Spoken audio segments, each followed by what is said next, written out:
Okay, I'm going to try to get in a few poems here. There was a photograph taken of a child on a beach in Turkey, and this is inspired by that photograph. From Another Place.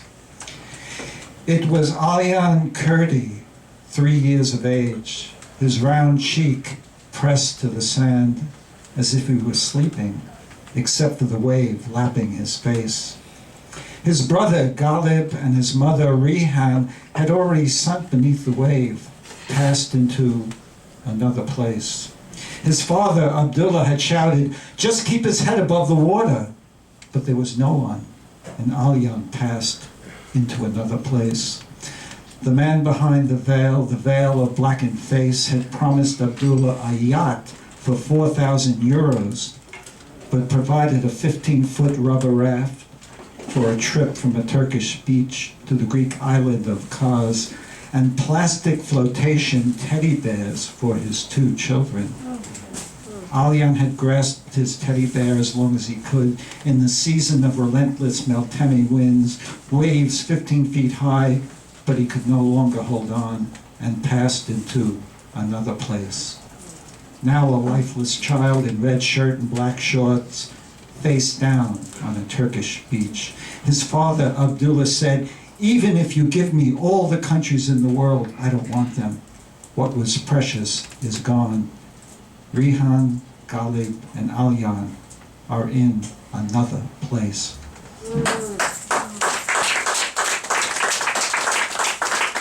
Another poem inspired by a recent event in the news, on the death of Cecil, a lion. On the death of a lion, Cecil was his name, black was his mane, Cecil was his name. Lured from his forest on the distant Zimbabwe plain by colleagues of Dr. Walter Palmer, dentist from Minnesota, who wanted Cecil's head displayed in his dental waiting room. Cecil wore a collar so man would know that he was special, but the collar did not help, as Dr. Palmer did not notice, even when Cecil yelped. Dr. Palmer is now hiding in the black forest of Minnesota, in the dark of Minnesota plain, searching for vegetation and a stream of water. Black was his name. Some say the rain that drizzled on Dr. Palmer's mane, or the tears of Cecil's colleagues roaming the distant sky. Some say this was true, some say this was a lie. Some patients in the dental waiting room swore to a nimbus cloud they saw that a tear, a single tear, appeared in the eye of Cecil hanging on the wall. Remember, Cecil was his name, black was his mane, a lion who once roamed the forest on the distant Zimbabwe plain.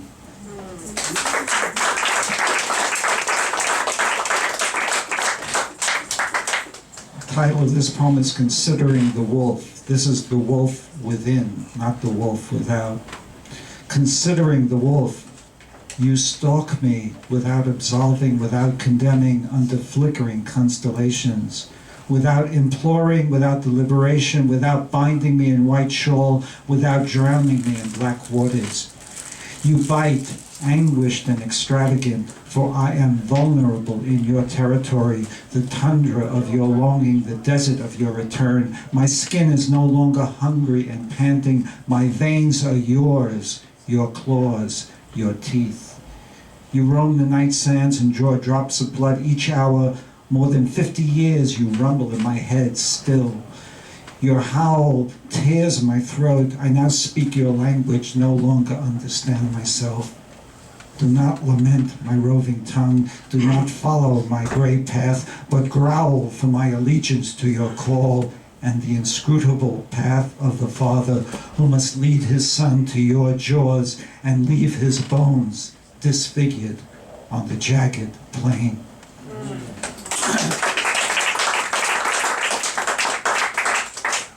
Now, this poem is dedicated to a young man who delivered mattresses to my home in Brooklyn.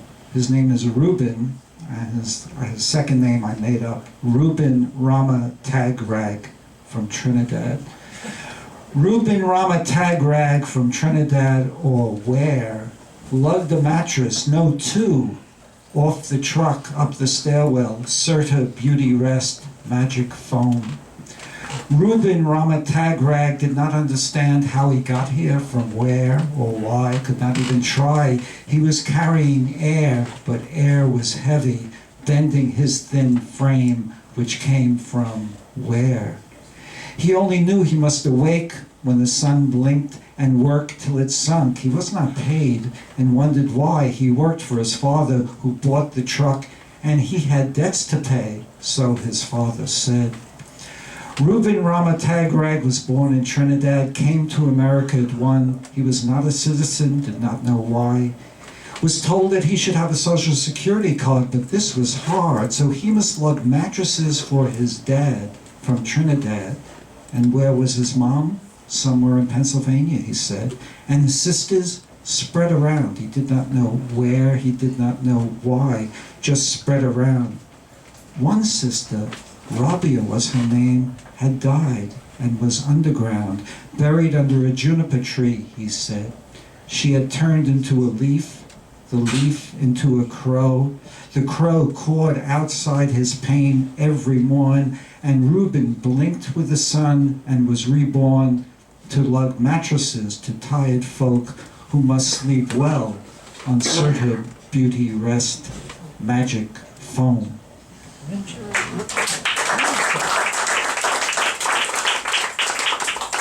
Black is the color for Sandra Bland of Waller County, Texas, after an article by Roxanne Gay. I am Sandra Bland. I do not feel alive.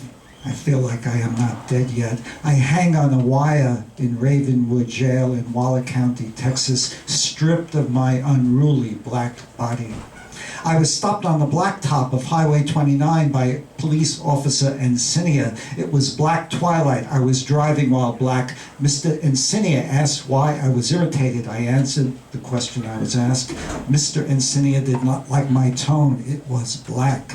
Mr. Encinia told me to put my cigarette out. I refused. He threatened to light up my black body with his taser. I was pulled from my black car in black twilight. I protested. Placed in black handcuffs, I stated my black rights. $5,000 bail. Where was I going to get 5,000 black dollars? According to the autopsy report, I am hanging on a black wire in Ravenwood County Jail in Waller County, Texas, stripped of my unruly black body.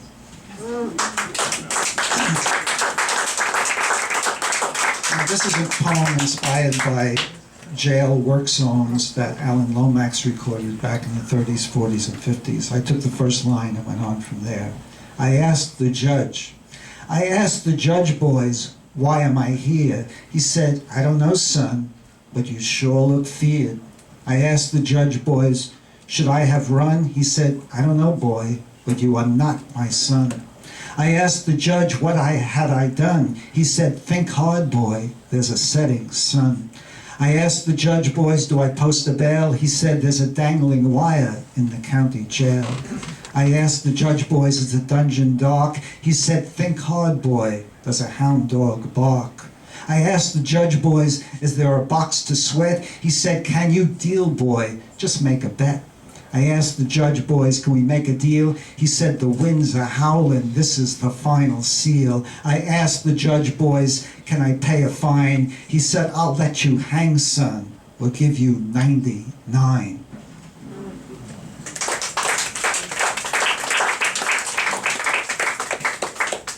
Now, this is a poem, again, inspired by an article. Some of the people who are pilots of the drones, who work in Arizona, Nevada, Virginia, they see the damage that they've done and they suffer from post-traumatic stress disorder. It used to be called battle fatigue. Before that it was called shell shock. Heather, Cian, Brandon, pilots of the drones. Heather sees him. He has no legs. He drags slowly across the field. He dies, or does he? His figure traced. Heather sees. Wipe that smile off your face. Heather sees him. Seeing dreams them, eyes of children staring at the sky, eyes of children staring back. They are graced. Seeing dreams, wipe that smile off your face. Seeing dreams them. Brandon sees a fountain filled with blood, bodies drowning, so serene, traced in grainy infrared, flickering on the screen. Brandon sees them. Remember the milk on the way home. He must not stop, he must not dream. Heather, seeing Brandon watch high-quality video streamed in real time. Remember the juice, remember the diapers, somewhere on the Nevada plain. Heather sees him, seeing dreams him. Brandon writes poems, they cannot stop. Instructions come from the sky, they know not whom, they know not why. They only know each must die, they only know bone and hair mixed with gravel here and there. Wipe that smile off your face.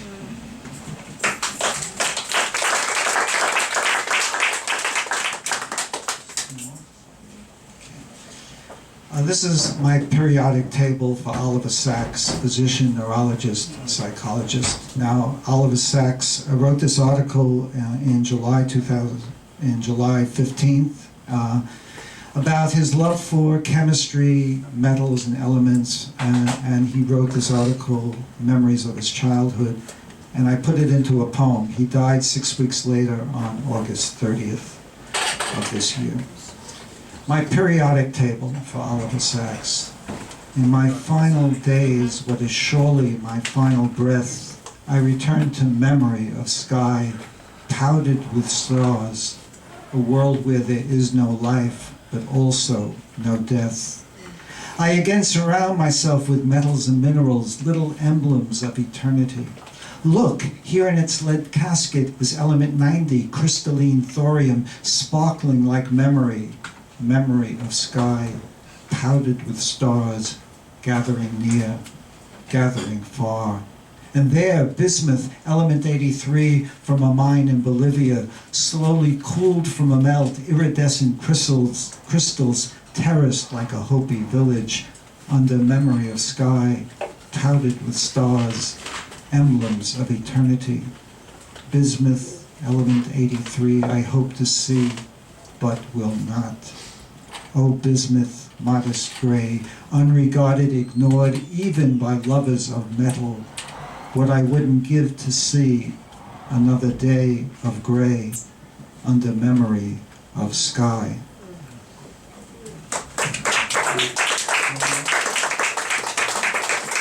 And the final poem I'm going to do is, again, animals, snakes, birds, they seem to have qualities. They know things that we don't, probably much, much more. This is called The Fly's Eye, and this is a meditation on the fly's eye. On an arid bluff, almost as desolate as Woomera, the fly's eye, diameter mirrors, the compound eye of a fly scans the night sky, sees all at once.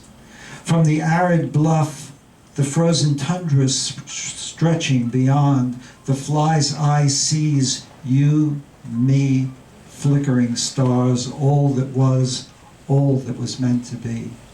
Sees the spark in the mesquite, in the seed of the petal, the tree, all that was meant to be.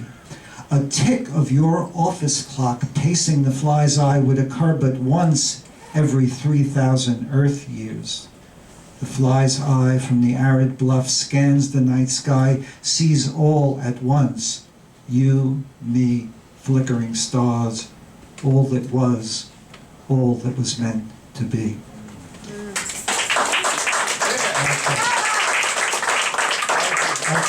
That's the end of the reading. I want to thank the readers, incredible Moira, Barbara, Daryl, and Anthony.